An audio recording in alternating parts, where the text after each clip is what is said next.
આવા પ્રસંગોનું જ્યારે જ્યારે આપણે સ્મરણ અને મનન કરીએ ત્યારે આપણા જીવનની અંદર આપણને પણ એમાંથી કાંઈક વિશેષ કરીને આપણામાં ભક્તિની વૃદ્ધિ થાય. પણ એ પ્રમાણે આપણે એને અંતરથી હૃદયની ભાવનાથી જ્યારે આપણે એમની સ્મૃતિ કરીએ ત્યારે જરૂર આપણને થાય છે. એટલે આ રીતે આપણે આપણા જીવનની અંદર પ્રસંગોને સાંભળીએ ત્યારે ખબર પડે. કેનેડાની પાર્લામેન્ટની અંદર જ્યારે પ્રમુખ સ્વામી મહારાજ પોતે ત્યાંના આયોજન પ્રમાણે પધારવાના હતા અને પધાર્યા ત્યારે ત્યાંના પ્રવક્તાએ જાહેરાત કરી કે હવે હિન્દુ ધર્મના ધર્મગુરુ ગુરુહરિ પ્રમુખ સ્વામી મહારાજ પોતાના સ્થાન ઉપર ઊભા થઈને આપણને બધાને દર્શન આપશે. અને ત્યારે તે વખતે પ્રમુખ સ્વામી મહારાજ પોતે બાજુમાં જે સેવક હતા એ સેવકની હાથની અંદર ઠાકોરજી હતા. એટલે સ્વામીએ એને કહ્યું કે ભાઈ તું ઊભો થા. અને જ્યારે સેવકે બાપા તમારા નામની જાહેરાત થઈ છે ત્યારે સ્વામી બાપા બોલ્યા કે આપણે તો મહારાજને લઈને છીએ, બાકી આપણને કોણ પૂછે છે. તો જો પોતાના ઈષ્ટદેવ પ્રત્યેની કેટલી જબરજસ્ત ભક્તિ, અને આપણે તો કાંઈ નથી, જે કંઈ છે એ ભગવાનને લીધે છે. પછી સેવક ઠાકોરજી લઈને ઊભા થયા, પછી પ્રમુખ સ્વામી મહારાજ ઊભા થયા, પણ ક્યારે કોઈ દિવસ ભગવાનને છોડીને પોતે ક્યારેય આગળ આવવાનો પ્રયત્ન કર્યો જ નથી. આવા પ્રસંગોને જ્યારે આપણે, આવા ગુણોને જ્યારે આપણે સાંભળીએ ત્યારે આપણા અંતરની અંદર આપણને એ ભક્તિની અંદર વિશેષતા પ્રાપ્ત થાય છે. એક વખત કલકત્તાની અંદર પ્રમુખ સ્વામી મહારાજના જન્મોત્સવનું આયોજન કરેલું.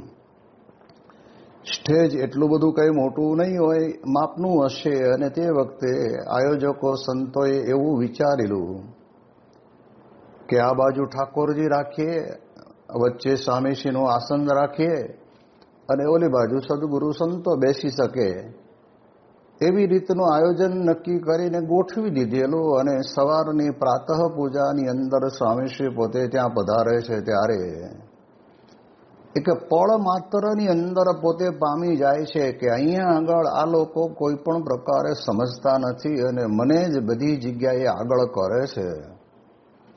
ભગવાન વિના તો બધુંય નકામું છે.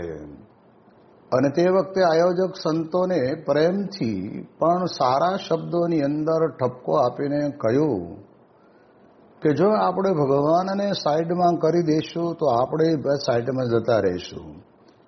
એના કરતાં ભગવાન મધ્યમાં રહે અને આપણે સાઈડમાં બેસીએ તો આપણને ભગવાનના દર્શન પણ થાય. તો આવી રીતે પ્રમુખ સ્વામી મહારાજ પોતે પોતાના ઈષ્ટદેવ પ્રત્યે કેટલા બધા દ્રઢ છે એની આપણને બધાને અનુભૂતિ થયેલી છે અને આપણે બધા જાણીએ છીએ.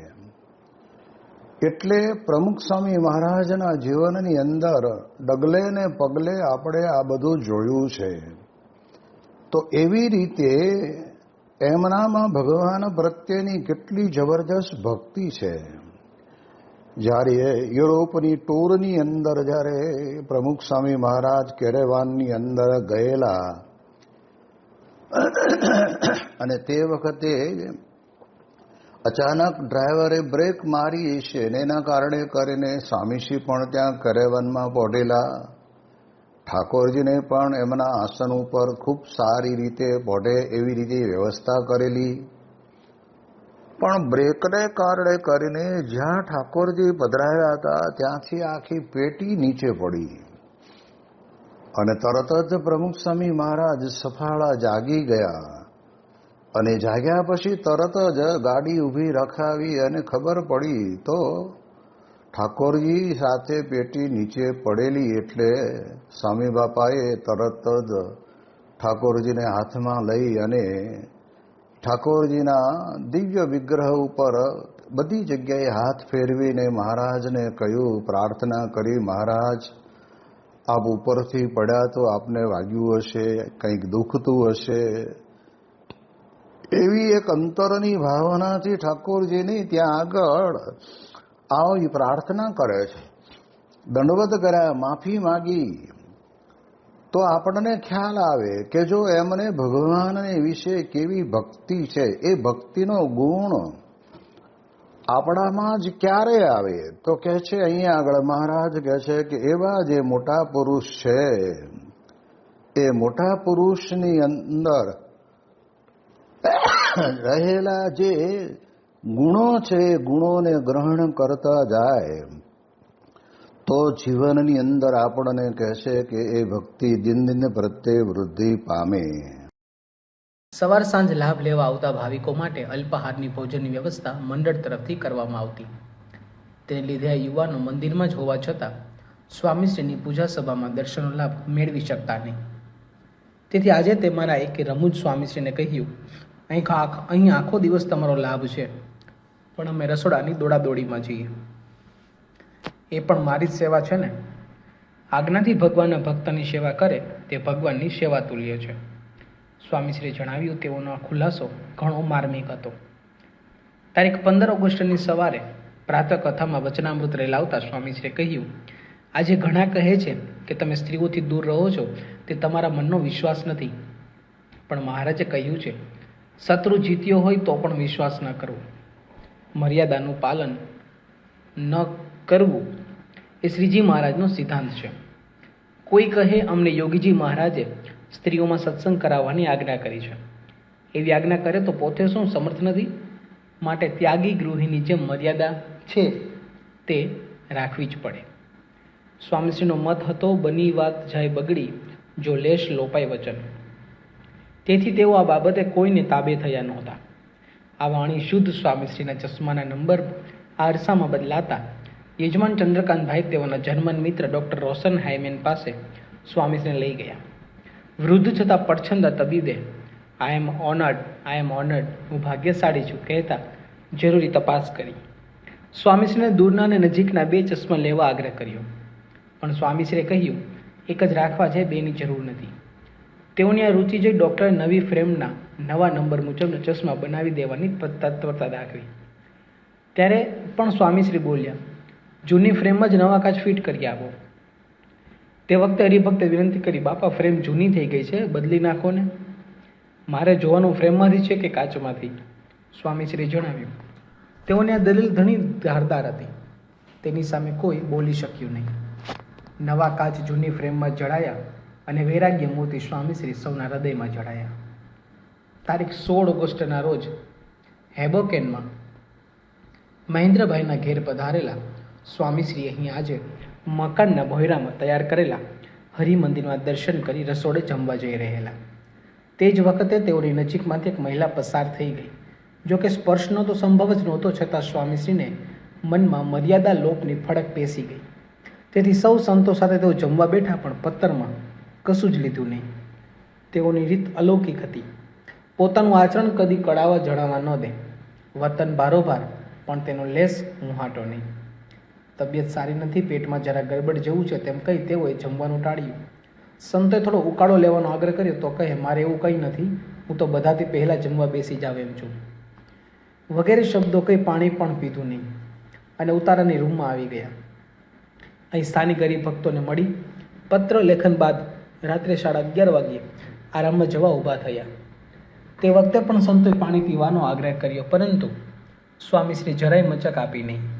જરૂર નથી, રાત્રે ક્યાં પાણી પીવું છું વગેરે શબ્દોથી આગ્રહ ઠેલ્યો અને કશું જ ખાધા પીધા વગર તેઓ સૂતા. તેને બધા જ દુર્ગ તૂટી ચૂક્યા હતા. પ્રથમ તો તેઓ જેવું વિચરણ બીજાથી અશક્ય. કદાચ કોઈ તેમ કરે તો આવા જડબેસલાક ધર્મ નિયમ પાડીને વિચરવું અસંભવ.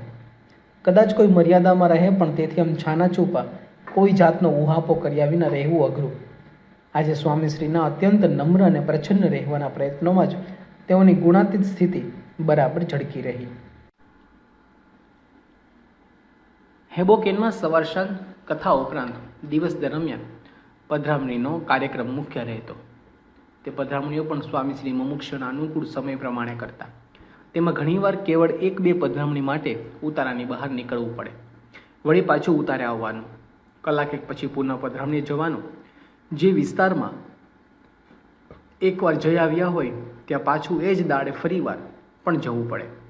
છતાં જીવને અક્ષર પુરુષોત્તમની નિષ્ઠા કરાવી તેનું આત્યંતિક કલ્યાણ કરવા સ્વામીશ્રી આવો ભીડો હોંશે હોંશે ઉઠાવતા. ઘણીવાર તો સામેથી પધરામણી ઊભી કરે.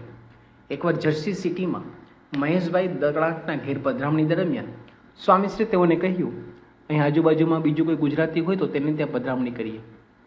બાપા, બાજુમાં એક ગુજરાતી કુટુંબ છે, પણ ગઈકાલે પૂછાવેલું તો એ ભાઈએ પધરામણી માટે અનિચ્છા દર્શાવી છે, હરિભક્તે જણાવ્યું.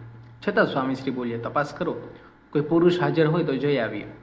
સ્વામીશ્રીનો આદેશ થતાં હરિભક્ત ભાડ કાઢી લાવ્યા કે બાપા, ત્યાં 6 મહિનાનો આનંદ નામનો બાળક છે, તેની માતાને પધરામણી અંગે કોઈ વાંધો નથી, તો ચાલો જોઈએ. એમ કહેતા એ આનંદને બ્રહ્માનંદની ગળ સુધી પાવા સ્વામીશ્રી ઉપડ્યા. તે માટે તેઓ હરિભક્તના ફ્લેટના 3 માળ ઉતરીને બાજુના ફ્લેટના 4 માળ ચડ્યા અને ઘોડિયામાં હિંચકતા એ 6 મહિનાના શિશુ પાસે જઈ ઊભા રહ્યા. સસલાના આંગણે જાણે ગજરાજ જઈ પહોંચ્યા, પરંતુ આ સસલું તો આહા ગડમથલ પણ કરી શકે એમ નહોતું.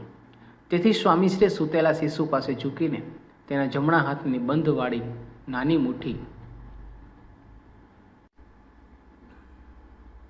મુઠ્ઠી હળવેથી ખોલી તેમાં જળનું એક ટીપું મૂકી તે બાળક વતી પોતે જ મંત્ર બોલી વર્તમાન ધરાવ્યા. એ સમયે બાળકની આંખો મીંચાયેલી હતી, પણ તેના ભાગ્ય ઉઘડી ગયા.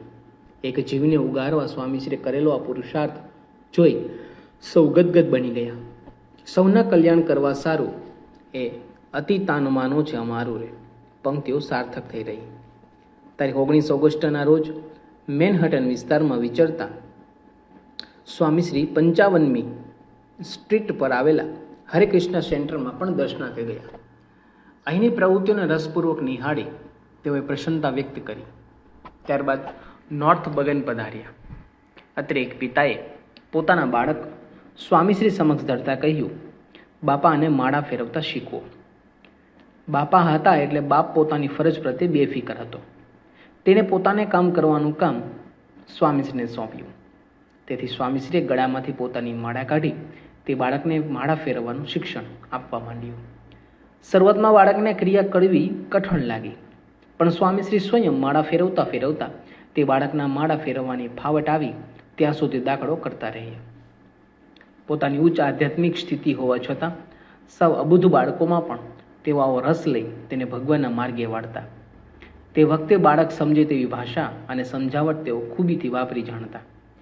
એકવાર સુરદ સ્વામિનારાયણ નામના બાળકને માળા ફેરવવાનું શીખવી તેઓએ કહેલું, માળા ફેરવતી વખતે તારી સરનેમ તારે બોલવાની. કીડી કુંજરની આવી મિત્રાચારી સ્વામીશ્રીના વિચરણમાં રોજ એકાદ વાર તો જોવા મળી જ જાય. આજની આવી કલ્યાણ યાત્રામાં તેઓ એક યુવકના ઘેર પધાર્યા. ઔપચારિક પૂજન વિધિ બાદ સ્વામીશ્રીએ તેને સત્સંગનો મહિમા સમજાવી વર્તમાન ધરાવ્યા. તે વખતે સાથે ફરતા કાર્ય કરે આ યુવાનને સ્થાનિક મંદિરની આર્થિક સેવા અંગે વાત કરી ત્યારે તેને $150 સેવા લખાવી. પણ સ્વામીશ્રીને રસ હતો તેના જીવનમાં, નહીં ધનમાં. તેથી તેઓ પૂછ્યું, તમે દારૂ માંસ તો લેતા નથી ને? સ્વામી, કોઈક વાર લઉં છું, યુવકે ખુલાસો કર્યો. આ સાંભળી સ્વામીશ્રીએ તેના તથા તેની બાજુમાં બેઠેલા તેના સાધુને પ્રેમપૂર્વક સમજાવી આ ખાણીપીણી બંધ કરવા પ્રતિજ્ઞાબદ્ધ કર્યા. હવે પોતાનું કાર્ય પૂરું થઈ જાણી સ્વામીશ્રી ઊભા થયા ત્યારે કાર્યકરે કહ્યું, સ્વામી, સેવા $150 જ લખાવી છે. તે સાંભળી યજમાન યુવક બોલ્યો, સ્વામીજી, મારી શક્તિ નથી એટલે આથી વધુ સેવા લખાવી શકાય તેમ નથી. ભલે, જેટલી સેવા નોંધાવી તે ચાલશે, સ્વામીશ્રી જણાવ્યું. પણ પછી બોલ્યા, અમારે તો તમે નિયમ લીધો અને આપણા સંસ્કાર જળવાય તેમ કર્યું, તેમાં લાખો $, સેવા આવી ગઈ. સંસ્કાર જળવાય તે જ મોટી સેવા. સ્વામીશ્રીના વિચરણનો હેતુ અતિ શુદ્ધ અને નિસ્વાર્થ રહેતો.